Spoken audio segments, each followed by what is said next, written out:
ਵਾਹਿਗੁਰੂ ਜੀ ਕਾ ਖਾਲਸਾ ਵਾਹਿਗੁਰੂ ਜੀ ਕੀ ਫਤਿਹ। ਸ਼ਲੋਕ ਮਹੱਲਾ ਪਹਿਲਾ। ਸੋ ਸ਼ੇਖ ਬ੍ਰਹਮ ਦਾ ਪ੍ਰਸ਼ਨ ਸੀ, ਹੈ ਸਤਿਗੁਰੂ ਜੀ, ਭੈ ਵਿੱਚ ਕਿਹੜੀ ਚੀਜ਼ ਹੈ ਤੇ ਭੈ ਤੋਂ ਰਹਿਤ ਕਿਹੜੀ ਵਸਤੂ ਹੈ। ਸਤਿਗੁਰੂ ਪਾਵਨ ਅੰਗ 464 ਤੇ ਸਤਿਗੁਰੂ ਆਸਾ ਜੀ ਦੀ ਵਾਰ ਦੇ ਰਾਹੀਂ ਸਤਿਗੁਰੂ ਕਿਰਪਾ ਕਰ ਰਹੇ ਹਨ। ਲੜੀਵਾਰ ਵਿਚਾਰ। ਸ਼ਲੋਕ ਮਹੱਲਾ ਪਹਿਲਾ। ਭੈ ਵਿੱਚ ਪਵਨ ਵਹਿ ਸਦ ਵਾਉ। ਹੇ ਸ਼ੇਖ ਬ੍ਰਹਮ, ਜਿਹੜੀ ਹਮੇਸ਼ਾ ਵਾਉ ਹਵਾ ਵਗਦੀ ਹੈ, ਇਹ ਪਵਨ ਹਵਾ ਵੀ ਪਰਮੇਸ਼ਰ ਦੇ ਭੈ ਡਰ ਵਿੱਚ ਅੰਦਰ ਹੀ ਚੱਲ ਰਹੀ ਆ। ਜਿਹੜੀ ਸਦਵਾਉ ਸਦਗਤੀ ਵਾਲੀ ਪੌਣ ਹੈ, ਜੋ ਸਾਰਿਆਂ ਦੇ ਪ੍ਰਾਨ ਰੂਪ ਹੋਈ ਹੈ, ਇਹ ਵੀ ਪਰਮੇਸ਼ਰ ਦੇ ਭੈ ਵਿੱਚ ਵਗ ਰਹੀ ਹੈ, ਭਾਵ ਚੱਲ ਰਹੀ ਹੈ। ਭੈ ਵਿੱਚ ਚੱਲਹਿ ਲੱਖ ਦਰਿਆਉ।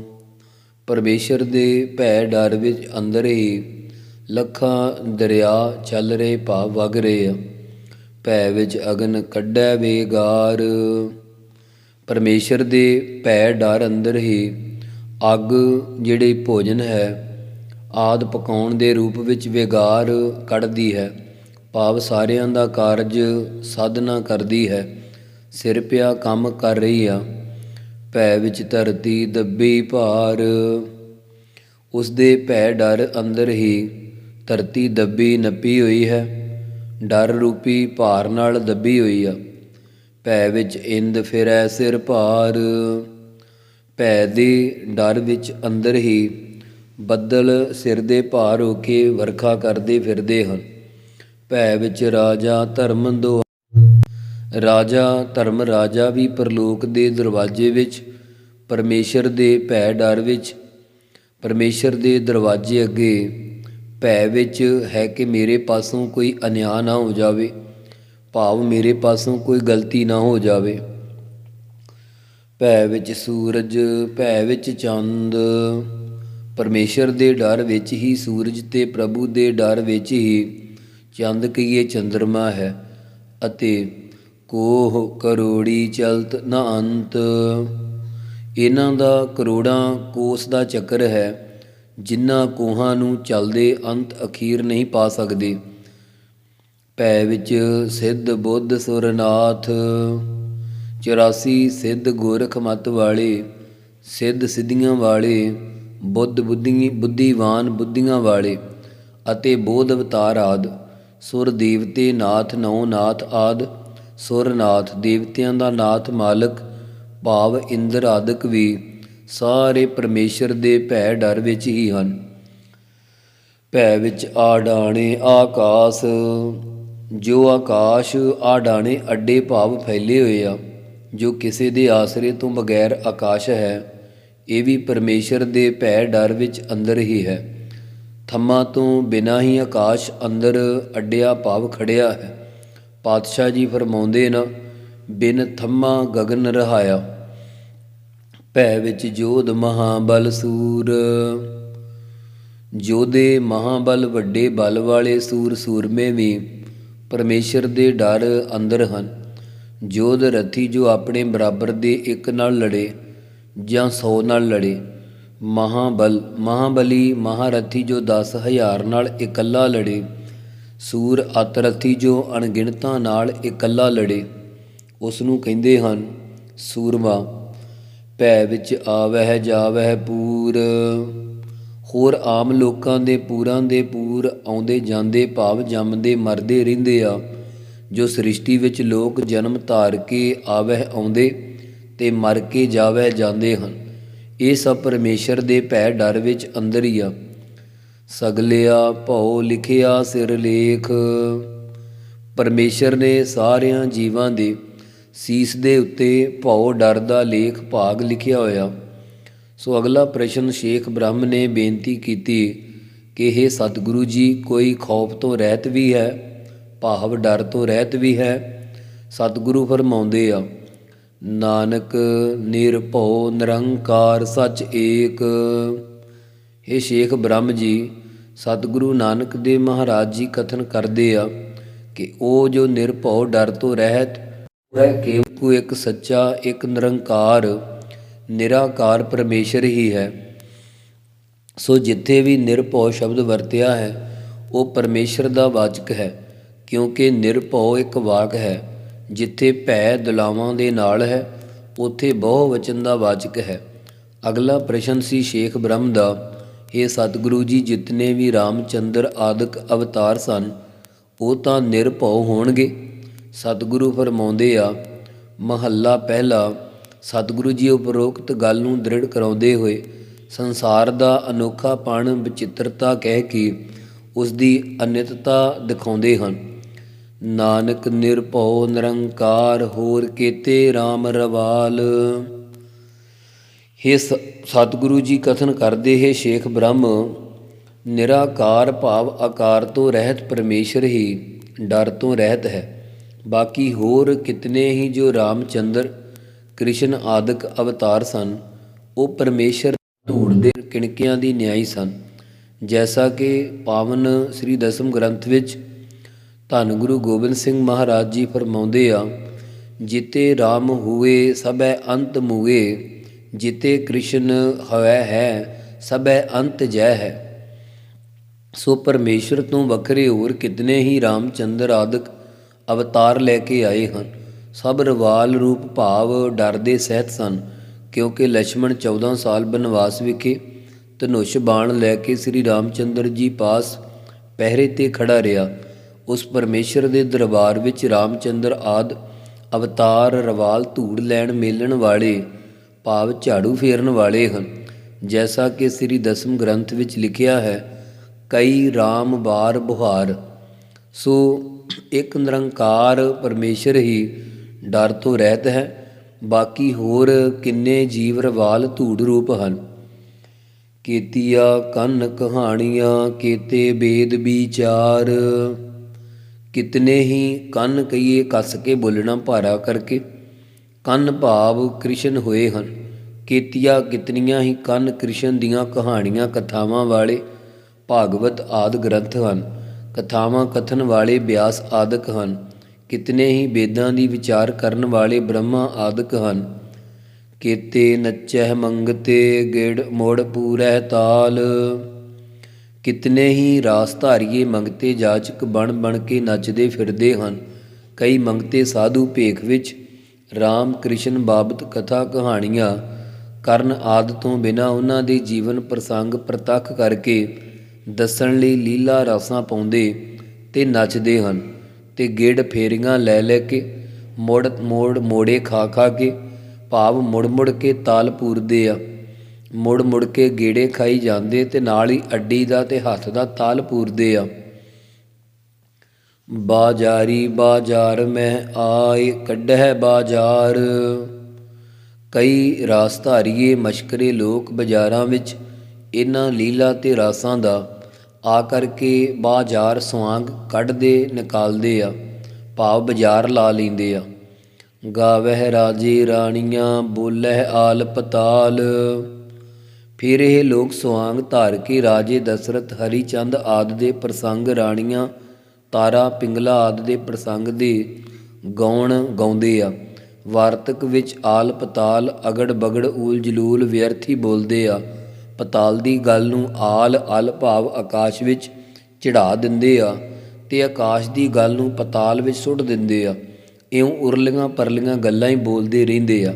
ਕਦੇ ਸਵਰਗ ਦੀ ਪ੍ਰਾਪਤੀ ਦੀਆਂ ਗੱਲਾਂ, ਕਦੇ ਨਰਕਾਂ ਵਿੱਚ ਜਾਣ ਦੀਆਂ ਟੇਢੀਆਂ ਗੱਲਾਂ ਬੋਲਦੇ ਆ, ਭਾਵ ਅਸਤ ਬੇਅਸਤ ਗੱਲਾਂ ਕਰਦੇ ਆ। ਲੱਖ ਟਕਿਆਂ ਕੇ ਮੁੰਦੜੇ, ਲੱਖ ਟਕਿਆਂ ਕੇ ਹਾਰ। ਲੱਖਾਂ ਟਕਿਆਂ ਰੁਪਈਆਂ ਦੇ ਮੁੰਦੜੇ ਭਾਵ ਵਾਲੇ ਛੱਲੇ ਤੇ ਲੱਖਾਂ ਟਕਿਆਂ ਰੁਪਈਆਂ ਦੇ ਹਾਰ ਬਣਾ ਬਣਾ ਕੇ ਗਲ ਵਿੱਚ ਪਾਏ ਹੁੰਦੇ ਆ। ਸੋ ਕ੍ਰਿਸ਼ਨ ਦੀ ਮੂਰਤ ਬਣਾ ਕੇ ਲੱਖਾਂ ਟਕਿਆਂ ਦੇ ਮੁੰਦੇ ਤੇ ਲੱਖਾਂ ਟਕਿਆਂ ਦੇ ਹਾਰ ਪਾਏ ਹੁੰਦੇ ਆ। ਜਿਤ ਤਨ ਪਾਈਐ ਨਾਨਕਾ, ਸੇ ਤਨ ਹੋਵੈ ਚਾਰ। ਸਤਿਗੁਰੂ ਜੀ ਕਥਨ ਕਰਦੇ ਹਨ ਕਿ ਹੇ ਸ਼ੇਖ ਬ੍ਰਹਮ, ਜਿਸ ਤਨ ਸਰੀਰ 'ਤੇ ਇਹ ਹਾਰ ਆਦਿ ਗਹਿਣੇ ਪਾਏ ਜਾਂਦੇ ਹਨ ਉਹ ਤਨ ਸਰੀਰ ਅੰਤ ਨੂੰ ਸੁਆਹ ਹੋ ਜਾਂਦੇ ਹਨ। ਅਗਲਾ ਹੇ ਸਤਿਗੁਰੂ ਜੀ, ਉਹ ਲੋਕ ਗਿਆਨ ਦੀਆਂ ਗੱਲਾਂ ਕਹਿੰਦੇ ਹਨ। ਤੁਸੀਂ ਇਸ ਰਾਸ ਦਾ ਖੰਡਨ ਕਿਉਂ ਕਰਦੇ ਹੋ? ਗੁਰੂ ਉੱਤਰ ਬਖਸ਼ਿਸ਼ ਕਰਦੇ ਆ, ਗਿਆਨ ਨ ਗੱਲੀ ਢੂਡੀਐ ਕਥਨਾ ਕਰੜਾ ਸਾਰ। ਹੇ ਸ਼ੇਖ ਬ੍ਰਹਮ, ਇਸ ਤਰ੍ਹਾਂ ਦੀਆਂ ਗੱਲਾਂ ਤੇ ਕਥਨੀਆਂ ਨਾਲ ਦਿਲ ਪਰਚਾਵੇ ਤਾਂ ਹੋ ਸਕਦੇ ਆ, ਪਰੰਤੂ ਪਰਚਾਵੇ ਦੀਆਂ ਗੱਲੀ, ਪਹਿਲਾਂ ਗੱਲੀ ਬੋਲੋ ਈੜੀ ਨੂੰ ਬਿਹਾਰੀ, ਫਿਰ ਇਕੱਠਾ ਬੋਲੋ ਗੱਲੀ। ਕਹਿੰਦੇ ਗੱਲਾਂ ਕਰਨ ਨਾਲ ਪਰਮੇਸ਼ਰ ਦਾ ਗਿਆਨ ਨਹੀਂ ਢੂੰਡੀ ਦਾ ਖੋਜੀ ਦਾ, ਉਸ ਦੇ ਤੱਤ ਗਿਆਨ ਦਾ ਕਥਨ ਕਰਨਾ ਸਾਰ ਲੋਹੇ ਦੇ ਸ਼ਾਸਤਰ ਘੜਨ ਵੱਤ ਕਰੜਾ ਕਠਨ ਔਖਾ ਹੈ। ਫਿਰ ਅਗਲਾ ਪ੍ਰਸ਼ਨ ਕਰਦਾ ਸ਼ੇਖ ਬ੍ਰਹਮ ਨੇ ਬੇਨਤੀ ਕੀਤੀ, ਹੇ ਸਤਿਗੁਰੂ ਜੀ, ਫਿਰ ਗਿਆਨ ਕਿਵੇਂ ਪਾਈਦਾ ਹੈ? ਗੁਰੂ ਉੱਤਰ ਬਖਸ਼ਿਸ਼ ਕਰਦੇ ਆ, ਕਰਮ ਮਿਲੈ ਤਾ ਪਾਈਐ ਹੋਰ ਹਿਕਮਤ ਹੁਕਮ ਖੁਆਰ। ਹੇ ਭਾਈ, ਜੇਕਰ ਪੁਰਖ ਦੇ ਨਿਸ਼ਕਾਮ ਕਰਮ ਹੋਣ ਤਾਂ ਗੁਰਾਂ ਦੀ ਸਤਸੰਗਤ ਮਿਲਦੀ ਹੈ ਅਤੇ ਗੁਰਾਂ ਦੀ ਸੰਗਤ ਕਰਕੇ ਬ੍ਰਹਮ ਗਿਆਨ ਪਾਈਦਾ ਹੈ। ਹੋਰ ਜਿਹੜੀਆਂ ਹਿਕਮਤ ਚਤੁਰਾਈ ਦੀਆਂ ਗੱਲਾਂ ਕਰਨੀਆਂ ਜਾਂ ਰੱਬ ਤੇ ਹੁਕਮ ਚਲਾਉਣੇ, ਇਹ ਅੰਤ ਨੂੰ ਖੁਆਰ ਕਹੀਏ ਖਰਾਬ ਹੀ ਕਰਨ ਵਾਲੇ ਆ। ਪੌੜੀ ਨਦਰ ਕਰਹਿ ਜੇ ਆਪਣੀ ਤਾ ਨਦਰੀ ਸਤਿਗੁਰ ਪਾਇਆ। ਹੇ ਭਾਈ, ਜੇਕਰ ਪਰਮੇਸ਼ਰ ਆਪਣੀ ਨਦਰ ਕਿਰਪਾ ਦਇਆ ਦ੍ਰਿਸ਼ਟੀ ਕਰ ਦੇਵੇ ਤਦ ਬ੍ਰਹਮ ਗਿਆਨ ਦੀ ਦ੍ਰਿਸ਼ਟੀ ਕਰਨ ਵਾਲੇ, ਆਤਮ ਗਿਆਨ ਦੀ ਦ੍ਰਿਸ਼ਟੀ ਕਰਨ ਵਾਲੇ ਸੱਚੇ ਗੁਰਾਂ ਨੂੰ ਪਾ ਲਈਦਾ ਹੈ। ਇਹ ਜੀਉ ਬਹੁਤੇ ਜਨਮ ਭਰਮਿਆ ਤਾ ਸਤਿਗੁਰ ਸ਼ਬਦ ਸੁਣਾਇਆ। ਇਹ ਜੀਵ ਬਹੁਤੇ ਅਨੇਕਾਂ ਜਨਮਾਂ ਵਿੱਚ ਭਰਮਦਾ ਆਇਆ ਹੈ। ਜਦੋਂ ਕਿਰਪਾ ਹੋਈ ਤਦ ਸੱਚੇ ਗੁਰਾਂ ਨੇ ਸਤਿਨਾਮ ਉਪਦੇਸ਼ ਸੁਣਾਉਣਾ ਕੀਤਾ ਅਤੇ ਉਸ ਉਪਦੇਸ਼ ਨੂੰ ਸ਼ਰਵਣ ਕਰਾ ਕੇ ਜੀਵ ਦਾ ਜੰਮਣਾ ਮਰਨਾ ਮੇਟ ਦਿੱਤਾ ਹੈ। ਸਤਿਗੁਰ ਜੀਵੜ ਦਾਤਾ ਕੋ ਨਹੀਂ ਸਭ ਸੁਣਿਓ ਲੋਕ ਸਬਾਇਆ। ਐਸੇ ਸੱਚੇ ਗੁਰਾਂ ਜਿੱਡਾ ਵੱਡਾ ਦੁਨੀਆ ਵਿੱਚ ਹੋਰ ਕੋਈ ਵੀ ਦਾਤਾ ਨਹੀਂ ਹੈ। ਹੇ ਸਬਾਇਆ ਭਾਵ ਸਾਰੇ ਲੋਕੋ, ਤੁਸੀਂ ਸੁਣਨਾ ਕਰੋ, ਸੁਣ ਲਵੋ। ਹੇ ਸਾਰੇ ਲੋਕੋ, ਜਿੰਨੇ ਸੰਸਾਰ ਵਿੱਚ ਆਏ ਹੋ ਇਸ ਉਪਦੇਸ਼ ਨੂੰ ਸਾਰੇ ਸੁਣ ਲਓ। ਅਗਲਾ ਪ੍ਰਸ਼ਨ ਕਰਦਾ ਸ਼ੇਖ ਬ੍ਰਹਮ ਕਿ ਸਤਿਗੁਰਾਂ ਦੇ ਨਾਲ ਮਿਲ ਕੇ ਕੀ ਪ੍ਰਾਪਤੀ ਹੁੰਦੀ ਹੈ ਤੇ ਕਿਹਨਾਂ ਨੇ ਸੱਚ ਸਰੂਪ ਨੂੰ ਪਾਇਆ ਹੈ? ਗੁਰੂ ਉੱਤਰ ਦਿੰਦੇ ਹਨ, ਸਤਿਗੁਰ ਮਿਲਿਆ ਸੱਚ ਪਾਇਆ ਜਿਨੀ ਵਿੱਚੋ ਆਪ ਗਵਾਇਆ। ਹੇ ਸ਼ੇਖ ਬ੍ਰਹਮ, ਜਿਨ੍ਹਾਂ ਨੇ ਆਪਣੇ ਮਨ ਅੰਦਰੋਂ ਆਪਾ ਭਾਵ ਗਵਾ ਦਿੱਤਾ ਹੈ, ਉਹਨਾਂ ਨੇ ਸੱਚੇ ਗੁਰਾਂ ਨਾਲ ਮਿਲਾਪ ਕਰਕੇ ਸੱਚ ਸਰੂਪ ਪਰਮੇਸ਼ਰ ਨੂੰ ਪਾ ਲਿਆ ਹੈ। ਜਿਨ ਸੱਚੋ ਸੱਚ ਬੁਝਾਇਆ, ਜਿਸ ਸਤਿਗੁਰੂ ਜੀ ਨੇ ਨਿਸ਼ਚੇ ਕਰਕੇ ਸੱਚ ਸਰੂਪ ਦੇ ਤਾਈਂ ਸਮਝਾਉਣਾ ਕੀਤਾ ਹੈ। ਜੋ ਗੁਰੂ ਆਪ ਸੱਚੇ ਦੇ ਨੇਸ਼ਟੀ ਹਨ ਤੇ ਉਹਨਾਂ ਨੇ ਹੋਰਨਾਂ ਸਿੱਖਾਂ ਦੇ ਤਾਈਂ ਸ਼ਰੋਤਰੀ ਬਣ ਕੇ ਸਮਝਾਉਣਾ ਕੀਤਾ ਹੈ। ਸਲੋਕ ਮਹੱਲਾ ਪਹਿਲਾ। ਪਾਕਪਟਨ ਸ਼ਹਿਰ ਵਿੱਚ ਰਾਸ ਪੈਂਦੀ ਸੀ। ਸ਼ੇਖ ਬ੍ਰਹਮ ਨਾਲ ਫਕੀਰਾਂ ਦੀ ਜਮਾਤ ਵੀ ਸਤਿਗੁਰਾਂ ਦੇ ਚਰਨਾਂ ਵਿੱਚ ਬੈਠੀ ਸੀ।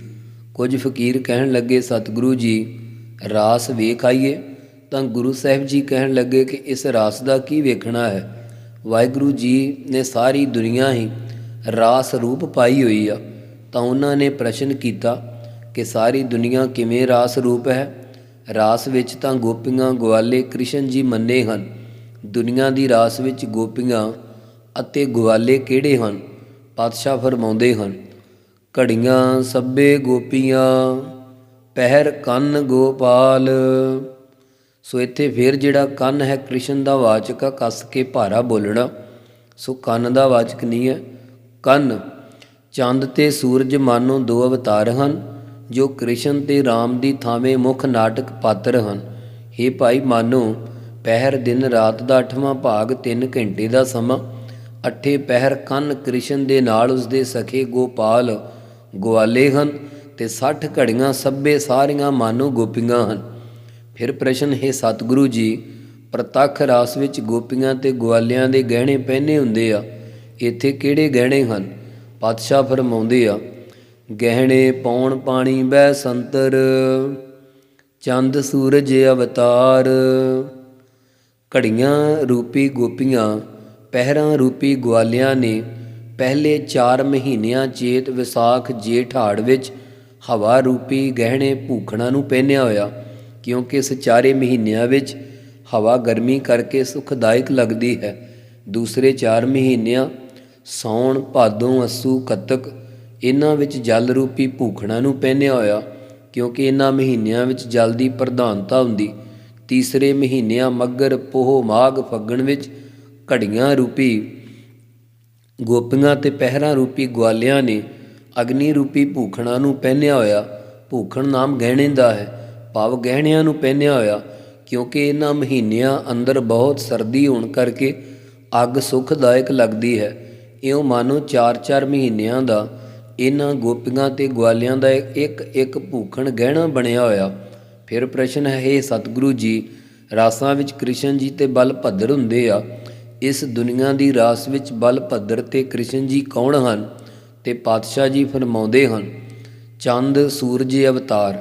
ਜਿਹੜੇ ਰੋਸ਼ਨੀ ਕਰਨ ਵਾਲੇ ਸੂਰਜ ਹਨ, ਚੰਦ ਚੰਦਰਮਾ ਦੀ ਨਿਆਈ ਬਲਭੱਦਰ ਤੇ ਸੂਰਜ ਦੀ ਨਿਆਈ ਕ੍ਰਿਸ਼ਨ ਜੀ ਅਵਤਾਰ ਹੈ। ਇਹ ਐਸੀ ਰਾਸ ਪੈ ਰਹੀ ਆ। ਫਿਰ ਅੱਗੇ ਪ੍ਰਸ਼ਨ ਹੈ, ਹੇ ਸਤਿਗੁਰੂ ਜੀ, ਰਾਸ ਵਿੱਚ ਗਊਆਂ ਹੁੰਦੀਆਂ, ਦੁਨੀਆ ਦੀ ਰਾਸ ਵਿੱਚ ਕਿਹੜੀਆਂ ਗਊਆਂ ਹਨ? ਪਾਤਸ਼ਾਹ ਫਰਮਾਉਂਦੇ ਆ, ਸਗਲੀ ਧਰਤੀ ਮਾਲ ਧਨ ਵਰਤਣ ਸਰਬ ਜੰਜਾਲ। ਜਿੰਨੀ ਸਾਰੀ ਧਰਤੀ ਪ੍ਰਿਥਵੀ ਹੈ, ਇਸ ਵਿੱਚ ਮਾਲ ਧਨ ਰੂਪ ਗਊਆਂ ਹਨ। ਜੋ ਜੀਵ ਇਸ ਨੂੰ ਵਰਤਦੇ ਆ ਉਹ ਸਾਰੇ ਜੰਜਾਲ ਬੰਧਨਾਂ ਵਿੱਚ ਹੀ ਪਏ ਰਹਿੰਦੇ ਆ। ਇਹ ਦੁਨੀਆ ਦੀ ਰਾਸ ਪੈ ਰਹੀ ਆ। ਨਾਨਕ ਮੁਸੈ ਗਿਆਨ ਵਿਹੂਣੀ ਖਾਏ ਗਿਆ ਜਮਕਾਲ। ਸਤਿਗੁਰੂ ਜੀ ਕਥਨ ਕਰਦੇ ਹਨ ਕਿ ਇਸ ਤਰ੍ਹਾਂ ਪਰਮੇਸ਼ਰ ਦੇ ਗਿਆਨ ਤੋਂ ਬਿਨਾਂ ਸਾਰੀ ਸ੍ਰਿਸ਼ਟੀ ਹੀ ਲੁੱਟੀ ਜਾ ਰਹੀ ਆ, ਤੇ ਜੰਮਣ ਮਰਨ ਰੂਪ ਕਾਲ, ਜੋ ਜਮਕਾਲ ਕਾਲ ਕਰਨ ਵਾਲਾ ਜਮਦੂਤ ਹੈ, ਉਹ ਸਾਰਿਆਂ ਦੀ ਦੇਹਾਂ ਨੂੰ ਖਾਈ ਜਾਂਦਾ, ਅਤੇ ਜੋ ਪਿਛੇ ਅਨੇਕਾਂ ਦੀਆਂ ਦੇਹਾਂ ਨੂੰ ਖਾ ਗਿਆ ਹੈ, ਸੋ ਹੁਣ ਵੀ ਉਹ ਖਾਈ ਜਾ ਰਿਹਾ ਹੈ। ਮਹੱਲਾ ਪਹਿਲਾ। ਅੱਗੇ ਪ੍ਰਸ਼ਨ, ਸਤਿਗੁਰੂ ਸਾਹਿਬ ਜੀ ਸ਼ੇਖ ਬ੍ਰਹਮ ਦੇ ਨਾਲ ਜਮਾਤ ਦੇ ਫਕੀਰਾਂ ਨੂੰ ਕਹਿਣ ਲੱਗੇ ਕਿ ਹੁਣ ਦੁਨੀਆ ਦੇ ਰਾਸਧਾਰੀਆਂ ਦੀ ਹਾਲਤ ਸੁਣੋ ਕਿ ਉਹ ਕਿਹੋ ਜਿਹੇ ਆ। ਪਾਤਸ਼ਾਹ ਗੁਰ ਉੱਤਰ ਰਾਹੀਂ ਬਖਸ਼ਿਸ਼ ਕਰਦੇ ਆ, ਵਾਇਨ ਚੇਲੇ ਨੱਚਨ ਗੁਰ। ਰਾਸ ਧਾਰੀਏ ਜੋ ਪੂਜਨੀਕ ਕ੍ਰਿਸ਼ਨ ਤੇ ਬਲਭੱਦਰ ਬਣ ਕੇ ਨੱਚਦੇ ਹਨ, ਤੇ ਚੇਲੇ ਸਾਜ਼ ਵਜਾਉਂਦੇ ਆ, ਤਾਲ ਪੂਰਦੇ ਹਨ। ਸੋ ਮਹਾਰਾਜ ਉਹਨਾਂ ਬਾਰੇ ਦੱਸਦੇ ਆ, ਪੈਰ ਹਲਾਇਨ ਫੇਰਨ ਸਿਰ। ਫਿਰ ਉਹ ਨੱਚਦੇ ਹੋਏ ਪੈਰਾਂ ਨੂੰ ਹਿਲਾਉਂਦੇ ਆ ਤੇ ਤਾਲ ਦੇ ਤੋੜ ਨਾਲ ਸਿਰ ਫੇਰਦੇ ਆ, ਭਾਵ ਉਹਨਾਂ ਦਾ ਨਾਚ ਪੈਰ ਮਾਰਨ ਤੇ ਸਿਰ ਫੇਰਨ ਦੀ ਹਰਕਤ ਮਾਤਰ ਹੈ। ਉੱਡ ਉੱਡ ਰਾਵਾ ਝਾਟੈ ਪਾਏ। ਪੈਰ ਮਾਰਨ ਦੇ ਨਾਲ ਰਾਵਾਂ ਦਾ ਘੱਟਾ ਉੱਡ ਉੱਡ ਕੇ ਉਹਨਾਂ ਦੇ ਝਾਟੇ ਵਿੱਚ ਪੈਂਦਾ, ਸਿਰ ਦੇ ਵਾਲਾਂ ਵਿੱਚ ਪੈਂਦਾ। ਉਹ ਲੋਕਾਂ ਵਿੱਚ ਪ੍ਰੇਮ ਰਸ ਪੈਦਾ ਕਰਨ ਦੀ ਬਜਾਏ ਆਪਣੇ ਲਈ ਹਾਸੋਹੀਣੀ ਦਸ਼ਾ ਬਣਾ ਰਹੇ ਆ। ਵੇਖੈ ਲੋਕ ਹੱਸੈ ਘਰ ਜਾਏ। ਕਿਉਂਕਿ ਰਾਸ ਵੇਖਣ ਵਾਲੇ ਲੋਕ ਹੱਸਦੇ ਹੋਏ ਆਪਣੇ ਘਰਾਂ ਨੂੰ ਜਾ ਵੜਦੇ, ਭਾਵ ਲੋਕ ਵੇਖ ਕੇ ਹੱਸ ਕੇ ਕਹਿੰਦੇ ਕਿ ਕ੍ਰਿਸ਼ਨ ਬੜਾ ਸੋਹਣਾ ਨੱਚਦਾ ਸੀ, ਰਾਧਿਕਾ ਦਾ ਬੜਾ ਸੋਹਣਾ ਰੂਪ ਸੀ ਇਤਿਆਦ। ਪਰ ਪੱਲੇ ਕਿਸੇ ਦੇ ਕੁਝ ਨਹੀਂ ਪੈਂਦਾ, ਸਿਰ ਵਿੱਚ ਝਾਟੇ ਵਿੱਚ ਘੱਟਾ ਹੀ ਪੈਂਦਾ। ਰੋਟੀਆ ਕਾਰਨ ਪੂਰੈ ਤਾਲ। ਉਹ ਰਾਸ ਧਾਰੀਏ ਪਰਮੇਸ਼ਰ ਦੇ ਭਗਤ ਨਹੀਂ ਹਨ, ਉਹ ਤਾਂ ਆਪਣੀ ਰੋਟੀ ਦੇ ਉਪਜੀਵਕਾ ਦੇ ਵਾਸਤੇ ਤਾਲ ਪੂਰਦੇ ਆ, ਅਤੇ ਆਪ ਪਛਾੜੈ ਧਰਤੀ ਨਾਲ। ਆਪਣੇ ਆਪ ਨੂੰ ਧਰਤੀ ਜ਼ਮੀਨ ਦੇ ਨਾਲ ਪਛਾੜਦੇ ਭਟਕਾਉਂਦੇ ਆ, ਅਰਥਾਤ ਨਿਰਤਕਾਰੀ ਕਰਦੇ ਕਰਦੇ ਧਰਤੀ ਦੇ ਉੱਪਰ ਹੀ ਲਿਟ ਜਾਂਦੇ ਆ। ਗਾਵਨ ਗੋਪੀਆ ਗਾਵਨ ਕਾਨ। ਫਿਰ ਰਾਧਿਕਾ ਆਦਿਕ ਗੋਪੀਆਂ ਦੇ ਭੇਖ ਬਣਾ ਕੇ ਉਹਨਾਂ ਦੇ ਕਰਤੱਬਾਂ ਨੂੰ ਗਾਵਨ ਗਾਉਂਦੇ ਆ, ਤੇ ਕਿਤੇ ਕਾਨ ਕ੍ਰਿਸ਼ਨ ਜੀ ਦਾ ਰੂਪ ਬਣ ਕੇ ਉਹਨਾਂ ਦੇ ਕਰਤੱਬਾਂ ਨੂੰ ਗਾਉਂਦੇ ਆ। ਗਾਵਨ ਸੀਤਾ ਰਾਜੇ ਰਾਮ। ਫਿਰ ਦੁਸਹਿਰੇ ਦੇ ਦਿਨਾਂ ਵਿੱਚ ਸੀਤਾ ਰਾਜੇ ਰਾਮ ਸ੍ਰੀ ਰਾਮ ਚੰਦਰ ਜੀ ਤੇ ਹੋਰ ਅਨੇਕਾਂ ਸੁਆਂਗ ਧਾਰ ਕੇ ਉਹਨਾਂ ਕਰਤੱਬਾਂ ਨੂੰ ਗਾਉਂਦੇ ਆ। ਫਿਰ ਪ੍ਰਸ਼ਨ ਕੀਤਾ, ਹੈ ਸਤਿਗੁਰੂ ਜੀ, ਉਹ ਲੋਕ ਤਾਂ ਭਜਨ ਕਰਦੇ ਹਨ। ਸਤਿਗੁਰੂ ਫਰਮਾਉਂਦੇ ਆ, ਨਿਰਭਉ ਨਿਰੰਕਾਰ ਸਚ ਨਾਮ।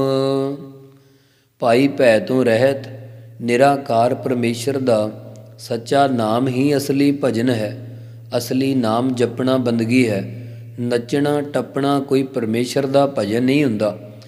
ਜਾ ਕਾ ਕੀਆ ਸਗਲ ਜਹਾਨ। ਹਾਂ, ਜਿਸ ਪਰਮੇਸ਼ਰ ਦਾ ਸਾਰਾ ਜਹਾਨ ਸੰਸਾਰ ਪੈਦਾ ਕੀਤਾ ਹੋਇਆ ਹੈ। ਸੇਵਕ ਸੇਵੈ ਕਰਮ ਚੜਾਓ।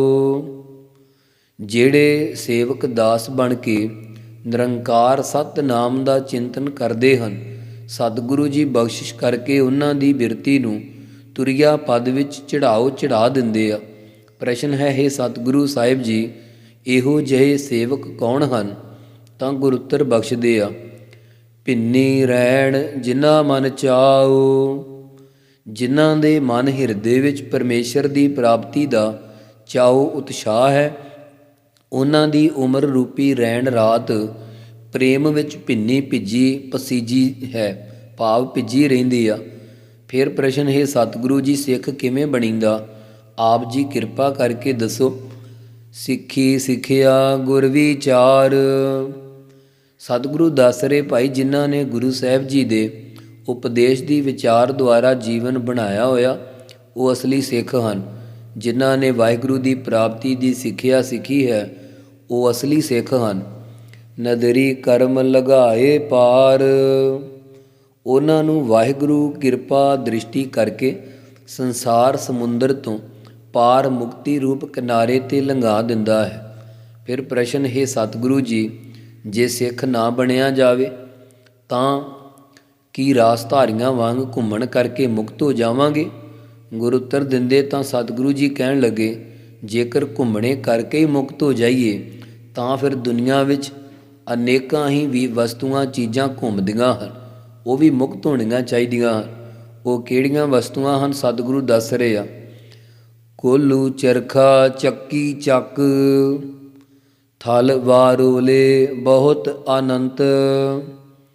ਭਾਈ, ਤੇਲ ਪੀੜਨ ਵਾਲਾ ਕੋਹਲੂ, ਸੂਤ ਕੱਤਣ ਵਾਲਾ ਚਰਖਾ, ਦਾਣੇ ਪੀਣ ਵਾਲੀ ਚੱਕੀ ਅਤੇ ਭਾਂਡੇ ਘੜੇ ਜਾਣ ਵਾਲਾ ਚੱਕ, ਘੁਮਿਆਰ ਦਾ ਜਿਹੜਾ ਚੱਕ ਹੁੰਦਾ, ਥਲ ਮਾਰੂ ਥਲਾਂ ਵਿੱਚ ਵਾਰੋਲੇ, ਹਵਾ ਦੇ ਵਾਵਰੋਲੇ, ਬਹੁਤ ਹੀ ਇਹ ਸਾਰੀਆਂ ਚੀਜ਼ਾਂ ਘੁੰਮਦੇ ਆ, ਜਿਨ੍ਹਾਂ ਦਾ ਅਨੰਤ ਅੰਤ ਹੀ ਨਹੀਂ ਹੈ। ਲਾਟੂ ਮਾਧਾਣੀਆਂ ਅਨਗਾਹ, ਪੰਖੀ ਭੌਦੀਆ ਲੈਨ ਨਸਾਹ। ਭਾਈ, ਹੋਰ ਸੁਣੋ, ਖੇਡ ਵਾਲਾ ਲਾਟੂ, ਰਿੜਕਣ ਵਾਲੀਆਂ ਮਧਾਣੀਆਂ, ਅਨਗਾਹ ਅੰਨ ਨੂੰ ਗਾਉਣ ਵਾਲੇ ਬੈਲ, ਫੜੇ ਆਦਿਕ ਭੌਂਦੇ ਰਹਿੰਦੇ ਆ। ਫਿਰ ਪੰਖੀ ਪੰਛੀ ਇੱਲਾਂ ਆਦਿ ਆਕਾਸ਼ ਵਿੱਚ ਭੌਂਦੀਆਂ ਫਿਰਦੀਆਂ, ਸਵਾਸ ਵੀ ਨਹੀਂ ਲੈਂਦੀਆਂ, ਭਾਵ ਇੱਕ ਰਸ ਭੌਂਦੀਆਂ ਰਹਿੰਦੀਆਂ। ਸੂਐ ਚਾੜ ਭਵਾਈਐ ਜੰਤ। ਹਾਂ, ਛੋਟੇ ਬੱਚੇ ਸੂਐ ਭਾਵ ਸੂਏ ਜਾਂ ਸੂਲਾਂ ਉੱਤੇ ਚਾੜ ਕੇ ਜੀਆਂ ਨੂੰ ਘੁਮਾਉਂਦੇ ਆ। ਸੂਐ ਚਿੰਗਣੀ ਭਾਵ ਇੱਕ ਸੂਲੀ ਜੀ ਗੱਡ ਕੇ ਉਸ ਦੇ ਦੁਆਲੇ ਲੱਕੜਾਂ ਉੱਪਰ ਬੱਚੇ ਬੈਠ ਕੇ ਭੌਂਦੇ ਹਨ, ਉਸ ਨੂੰ ਪੰਘੂੜਾ ਵੀ ਆਖਦੇ ਆ।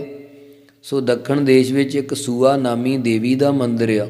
ਉਸ ਮੰਦਰ ਵਿੱਚ ਜਿਸ ਦੇ ਬੱਚੇ ਨਾ ਬਚਦੇ ਹੋਣ, ਉਹ ਲੋਕ ਸੁਖਣਾ ਸੁਖਦੇ ਆ ਅਤੇ ਆਪਣੇ ਜੰਮੇ ਹੋਏ ਬੱਚੇ ਲਿਜਾ ਕੇ ਸੂਆ ਦੇਵੀ ਦੀ ਕੰਡ ਉੱਤੇ ਰੱਖ ਕੇ ਗੇੜਾ ਦਿੰਦੇ ਆ। ਜੇ ਉਸ ਵੇਲੇ ਬੱਚਾ ਹੱਸ ਪਵੇ ਤਾਂ ਉਸ ਨੂੰ ਅਪਸ਼ਗਨ ਭਾਵ ਮਰ ਗਿਆ ਸਮਝਦੇ ਆ। ਜਿਹੜਾ ਬੱਚਾ ਰੋਣ ਲੱਗ ਜਾਵੇ, ਬੇਹੋਸ਼ ਹੋ ਜਾਵੇ, ਉਸ ਦੀ ਵੱਡੀ ਉਮਰ ਗਿਣਦੇ ਆ। ਇਹੋ ਜਿਹਾ ਅੰਧ ਵਿਸ਼ਵਾਸ ਹੈ। ਨਾਨਕ ਭਉਦਿਆ ਗਣਤ ਨਾ ਅੰਤ। ਸਤਿਗੁਰੂ ਜੀ ਕਥਨ ਕਰਦੇ ਆ ਕਿ ਇਸ ਪ੍ਰਕਾਰ ਭ੍ਰਮਣ ਕਰਦਿਆਂ ਦੀ ਗਿਣਤੀ ਦਾ ਅੰਤ ਨਹੀਂ ਹੈ। ਭਾਵੇਂ ਉਹ ਭਾਉਣੇ ਕਰਕੇ ਜੇ ਰੱਬ ਦੀ ਪ੍ਰਾਪਤੀ ਹੋ ਜਾਵੇ ਤਾਂ ਇਤਨੀਆਂ ਘੁੰਮਣ ਵਾਲੀਆਂ ਚੀਜ਼ਾਂ ਮੁਕਤ ਕਿਉਂ ਨਾ ਹੋ ਗਈਆਂ। ਬੰਧਨ ਬੰਧ ਭਵਾਏ ਸੋਏ। ਉਸ ਪਰਮੇਸ਼ਰ ਨੇ ਜੀਵ ਕਾਮ ਕ੍ਰੋਧ ਬੰਧਨ ਜੰਜਾਲਾਂ ਵਿੱਚ ਬੰਨ੍ਹ ਕੇ ਜੂਨਾਂ ਵਿੱਚ ਭਵਾ ਦਿੱਤੇ ਆ। ਪਇਐ ਕਿਰਤ ਨੱਚੈ ਸਭ ਕੋਇ। ਸੋ ਇਸ ਨੂੰ ਪਈਐ ਜਾਂ ਪਾਇਆ ਨਹੀਂ ਬੋਲਣਾ, ਇਸ ਨੂੰ ਪਇਐ, ਈੜੀ ਨੂੰ ਸਿਹਾਰੀ, ਐੜੇ ਨੂੰ ਦੁਲਾਵਾਂ ਹਨ। ਬੜੇ ਧਿਆਨ ਨਾਲ ਪਾਠ ਦਾ ਖਿਆਲ ਰੱਖਣਾ। ਪਇਐ ਕਿਰਤ ਨੱਚੈ ਸਭ ਕੋਏ, ਇਸ ਨੂੰ ਨੱਚੇ ਨਹੀਂ ਬੋਲਣਾ। ਬਹੁਤੇ ਪਾਠੀ ਸਿੰਘ ਪੜ੍ਹਦਿਆਂ ਸੁਣੇ ਹਨ, ਉਹ ਨੱਚੇ ਸਭ ਕੋਏ ਕਹੀ ਜਾਂਦੇ ਹਨ। ਸੋ ਲਾਮ ਨਹੀਂ ਹੈ, ਦੁਲਾਵਾਂ ਲੱਗੀਆਂ। ਨੱਚੈ, ਸੋ ਕਹਿੰਦੇ ਸਾਰੇ ਕੋਈ ਕਿਰਤ ਕਰਮਾਂ ਦੇ ਬੰਧਨਾਂ ਵਿੱਚ ਪੈ ਕੇ ਨੱਚ ਰਹੇ ਆ। ਰਾਸ ਧਾਰੀਏ ਬਣ ਕੇ ਸਭ ਕੋਈ ਨੱਚਦੇ ਫਿਰਦੇ ਆ, ਕਿਉਂਕਿ ਇਹਨਾਂ ਦੇ ਕਰਮ ਇਹੋ ਜਿਹੇ ਹੀ ਪਏ ਹੋਏ ਆ। ਪਿਛਲੇ ਜਨਮਾਂ ਵਿੱਚ ਰਿੱਛਾਂ ਜਾਨਵਰਾਂ ਨੂੰ ਨਚਾਉਂਦੇ ਰਹੇ ਹੋਣਗੇ, ਜਿਸ ਕਰਕੇ ਪਰਮੇਸ਼ਰ ਹੁਣ ਇਹਨਾਂ ਨੂੰ ਨਚਾਈ ਜਾਂਦਾ। ਨੱਚ ਨੱਚ ਹੱਸੈ ਚੱਲਹਿ ਸੇ ਰੋਏ, ਰਾਸ ਧਾਰੀਏ ਨਾਚੇ ਬਣ ਬਣ ਕੇ ਨਚਾਰਾਂ ਵਾਂਗੂ ਨੱਚਦੇ, ਨਕਲੀ ਹਾਸੇ ਹੱਸਦੇ ਰਹਿੰਦੇ। ਜਦੋਂ ਕੋਈ ਪਦਾਰਥ ਜਾਂ ਧਨ ਨਹੀਂ ਮਿਲਦਾ, ਉਹ ਰਾਸ ਧਾਰੀਏ ਅਖੀਰ ਨੂੰ ਰੋਂਦੇ ਚਲੇ ਜਾਂਦੇ ਕਿ ਨੱਚ ਨੱਚ ਕੇ ਸਰੀਰ ਤੋੜ ਲਏ, ਪਰ ਮਿਲਿਆ ਕੁਝ ਨਹੀਂ। ਅੰਤ ਨੂੰ ਉਹ ਸੰਸਾਰ ਤੋਂ ਰੋਂਦੇ ਹੀ ਚਲੇ ਜਾਣਗੇ। ਉੱਡ ਨ ਜਾਹੀ ਸਿੱਧ ਨ ਹੋਹੇ, ਉਹ ਨੱਚਣ ਵਾਲੇ ਕਿਤੇ ਉੱਡ ਕੇ ਨਹੀਂ ਜਾਂਦੇ ਅਤੇ ਨਾ ਹੀ ਕਿਸੇ ਸਿੱਧੀ ਨੂੰ ਪ੍ਰਾਪਤ ਹੋਣਗੇ। ਐਸੇ ਪੁਰਖ ਸ੍ਰੇਸ਼ਟ ਕਰਮਾਂ ਤੋਂ ਬਿਨਾਂ ਹੋਣ ਕਰਕੇ ਸਿੱਧੀਆਂ ਦੇ ਬਲ ਕਰਕੇ ਆਕਾਸ਼ ਵਿੱਚ ਵੀ ਉੱਡ ਕੇ ਨਹੀਂ ਜਾਂਦੇ, ਅਤੇ ਨਾ ਹੀ ਉਹਨਾਂ ਨੂੰ ਮੁਕਤੀ ਦੀ ਪ੍ਰਾਪਤੀ ਹੈ। ਕਿਉਂਕਿ ਨੱਚਣ ਕੁੱਦਣ ਮਨ ਕਾ ਚਾਉ, ਉਹਨਾਂ ਦਾ ਨਚਾਰ ਬਣ ਕੇ ਨੱਚਣਾ ਅਤੇ ਉਤਾਂਹ ਛਾਲਾਂ ਮਾਰ ਕੇ ਕੁੱਦਣਾ ਲੋਕਾਂ ਦੇ ਮਨ ਹਿਰਦੇ ਦਾ ਚਾਉ ਉਤਸ਼ਾਹੀ ਬਣਾਇਆ ਹੋਇਆ, ਅਰਥਾਤ ਪਰਮੇਸ਼ਰ ਦੀ ਭਗਤੀ ਵਿੱਚ ਅਦਬ ਲੋੜੀਦਾ ਹੈ। ਇਹ ਤਾਂ ਆਪਣੇ ਧਰਮ ਦੇ ਅਵਤਾਰਾਂ ਦੀਆਂ ਨਕਲਾਂ ਕਰਕੇ ਬੇਅਦਬ ਹੁੰਦੇ ਆ, ਭੈ ਰਹਿਤ ਹੋ ਜਾਂਦੇ ਆ। ਨਾਨਕ ਜਿਨ ਮਨ ਭਉ ਤਿਨਾ ਮਨ ਭਾਉ, ਸਤਿਗੁਰੂ ਜੀ ਕਥਨ ਕਰਦੇ ਆ, ਜਿਨ੍ਹਾਂ ਦੇ ਮਨ ਹਿਰਦੇ ਵਿੱਚ ਪਰਮੇਸ਼ਰ ਦਾ ਭੈ ਡਰ ਹੈ, ਉਹਨਾਂ ਦੇ ਮਨ ਚਿੱਤ ਵਿੱਚ ਹੀ ਭਾਉ ਪ੍ਰੇਮ ਹੁੰਦਾ ਹੈ। ਪੌੜੀ ਨਾਉ ਤੇਰਾ ਨਿਰੰਕਾਰ ਹੈ, ਨਾਇ ਲਇਐ ਨਰਕ ਨ ਜਾਈਐ। ਹੇ ਪਰਮੇਸ਼ਰ, ਤੁਹਾਡਾ ਨਾਮ ਨਿਰਾਕਾਰ ਅਵਿਨਾਸ਼ੀ ਹੈ। ਜੇਕਰ ਤੁਹਾਡਾ ਨਾਮ ਲੈ ਲਈਏ ਤਾਂ ਨਰਕ ਵਿੱਚ ਨਹੀਂ ਜਾਈਦਾ। ਹੇ ਜੀਵ, ਤੇਰਾ ਆਧਾਰ ਕਰਨ ਵਾਸਤੇ ਪਰਮੇਸ਼ਰ ਦਾ ਨਾਮ ਹੀ ਹੈ। ਇਸ ਕਰਕੇ ਪਰਮੇਸ਼ਰ ਦਾ ਨਾਮ ਲੈਣਾ ਕਰੀਏ ਤਾਂ ਨਰਕ ਵਿੱਚ ਨਹੀਂ ਜਾਈਦਾ।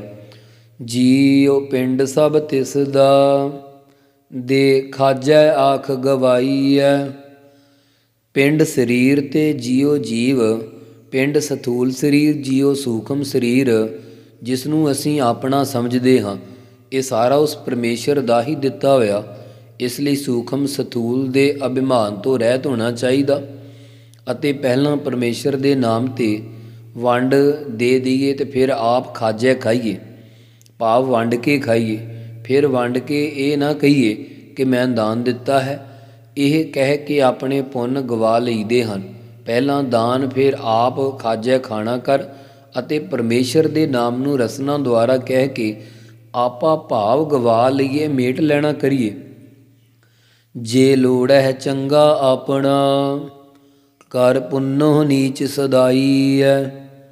ਹੇ ਜੀਵ, ਜੇਕਰ ਤੂੰ ਆਪਣਾ ਚੰਗਾ ਭਲਾ ਚਾਹੁੰਦਾ ਹੈ, ਲੋੜਦਾ ਹੈ, ਤਾਂ ਇਹ ਸੁਭਾਅ ਬਣਾ ਕਿ ਸ਼ੁਭ ਕਰਮ ਕਰਦਾ ਆਇਆ ਸਦਾ ਨੀਵਾਂ ਕਹਾਉਣਾ ਕਰ, ਕਦੇ ਹੰਕਾਰ ਨਾ ਕਰ। ਸਿਆਣੇ ਕਹਿੰਦੇ ਚੰਗਿਆਈ ਕਰ ਕੂਏ ਮੇ ਡਾਲ। ਜਦੋਂ ਵੀ ਕੋਈ ਪੁੰਨ ਦਾਨ ਚੰਗਾ ਕੰਮ ਕੀਤਾ ਉਹਨੂੰ ਭੁੱਲ ਜਾਓ, ਭਾਵ ਮੈਂ ਕੀਤਾ ਹੀ ਨਹੀਂ ਆ। ਸੋ ਇਸ ਕਰਕੇ ਮਹਾਰਾਜ ਫਰਮਾਉਂਦੇ ਆ, ਜੇ ਜਰਵਾਣਾ ਪਰ ਹਰੈ, ਜਰ ਵੇਸ ਕਰੇਦੀ ਆਈ ਹੈ। ਜੇਕਰ ਕੋਈ ਜੋਗਾ ਆਦਿ ਕਿਰਿਆ ਕਰਕੇ ਕਹੇ ਕਿ ਮੈਂ ਜਰਵਾਣਾ ਬਲਵਾਨ ਜ਼ਾਲਮ ਕਾਲ ਨੂੰ ਦੂਰ ਕਰ ਸਕਦਾ, ਮੈਂ ਬਲਵਾਨ ਜਮਦੂਤ ਦਾ ਪਰ ਹਰੈ ਪਰ ਹਰਣ ਕਰ ਦੇਵਾਂਗਾ, ਪਰੰਤੂ ਤੇਰੇ ਸਰੀਰ ਉੱਪਰ ਕਾਲ ਦੀ ਹਲਕਾਰਨ ਜਰ ਬਿਰਧ ਅਵਸਥਾ ਆਪਣਾ ਵੇਸ ਪ੍ਰਵੇਸ਼ ਕਰਦੀ ਆਉਂਦੀ ਹੈ। ਕੋ ਰਹਿ ਨ ਭਰੀਐ ਪਾਈਐ। ਇਉਂ ਨਿਸ਼ਚੇ ਕਰ ਲਓ ਕਿ ਜਦੋਂ ਸਵਾਸਾਂ ਰੂਪੀ ਪੜੋਪੀ ਪਾਈ ਜਿਹੜੀ ਆ ਭਰ ਗਈ ਤਾਂ ਉਦੋਂ ਕੋਈ ਵੀ ਨਹੀਂ ਰਹੇਗਾ।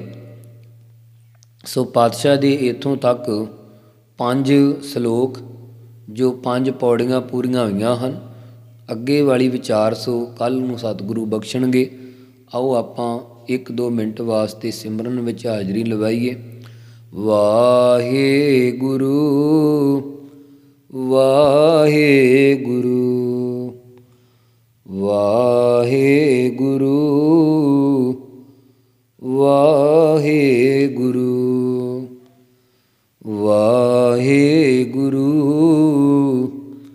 ਵਾਹਿਗੁਰੂ ਵਾਹਿਗੁਰੂ ਵਾਹਿਗੁਰੂ ਵਾਹਿਗੁਰੂ ਵਾਹਿਗੁਰੂ ਵਾਹਿਗੁਰੂ ਵਾਹਿਗੁਰੂ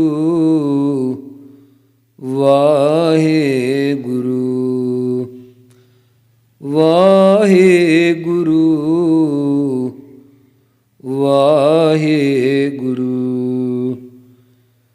ਵਾਹਿਗੁਰੂ ਵਾਹਿਗੁਰੂ ਵਾਹਿਗੁਰੂ ਜੀ ਕਾ ਖਾਲਸਾ ਵਾਹਿਗੁਰੂ ਜੀ ਕੀ ਫਤਿਹ।